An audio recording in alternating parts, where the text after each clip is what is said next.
Hey, this is attorney Bobby Buchanan.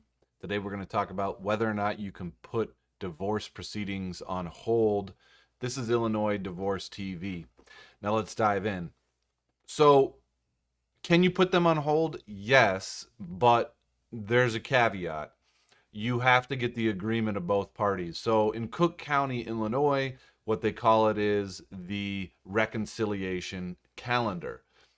It's not uncommon that parties want to try to reconcile when they're going through the divorce process. So in Cook County, what they do is say, okay, we're going to put you on this calendar for 6 months. And if after that 6 month period, you don't want to proceed with the divorce anymore, you can dismiss it. If you do want to proceed with the divorce, then we're going to pick up things where we left off. Now, when you do go on the reconciliation calendar, both of you have to agree. And it's important that you agree to what the terms of going on the reconciliation calendar are. If you have children, what are you doing as far as the parenting time? Are the parenting time orders that you may have entered previously in divorce, are they still going to stand? Are any other orders, maybe regarding maintenance or support, are they still going to stand? So it's really important before you and your spouse say, oh, yeah, we both have an agreement in regards to going on the reconciliation calendar, that you talk about those specifics. And oftentimes, what happens is once you get down to talking about the specifics, you realize, oh, wow, we don't have an agreement. And guess what? We're fighting over these things already. So the devil really is in the details when it comes down to this. And you want to make sure that with your spouse, you walk through those details. Now, the other caveat here about going on the reconciliation calendar that I think really needs to be looked at closely is to make sure that you're not being manipulated or coerced into going on the reconciliation calendar.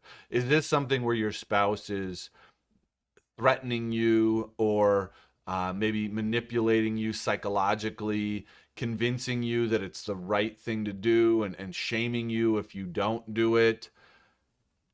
I would recommend that before you go on the reconciliation calendar with your spouse, that you talk to trusted third parties and see whether or not you are doing it because you truly want to do it, or because you feel like you have to. There's some sort of pressure coming from the other side to do it.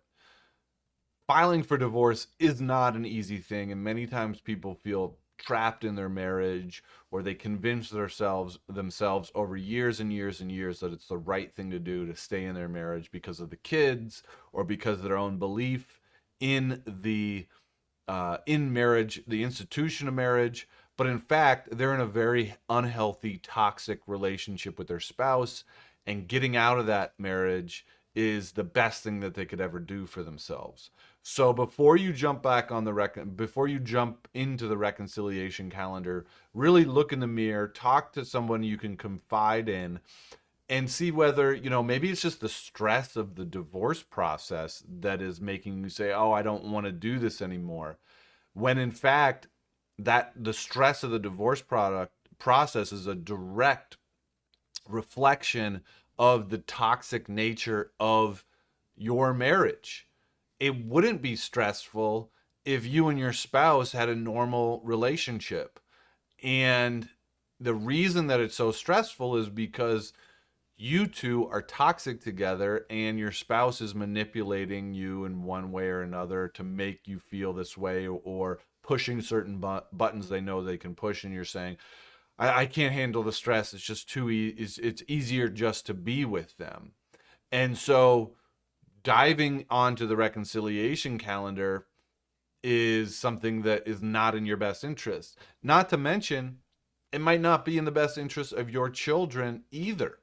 Sometimes divorces start in a very heated way in regards to custody.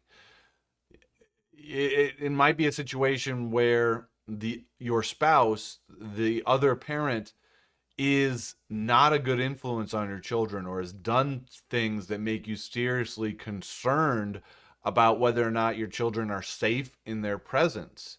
And so you come out guns blazing, for lack of a better term, in the divorce. Your attorney is doing everything they can to show the court that you need full custody of your children. If you go back onto the reconciliation calendar, the judge is going to go, well, I guess he's not that bad, or I guess she's not that bad. You pretty much crush any arguments that you have to the judge that this other parent shouldn't be awarded ample liberal parenting time.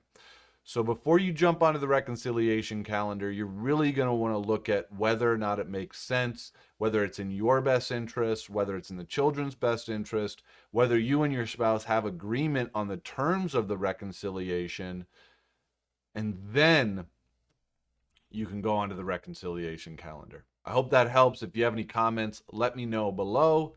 Subscribe, and I'll talk to you soon.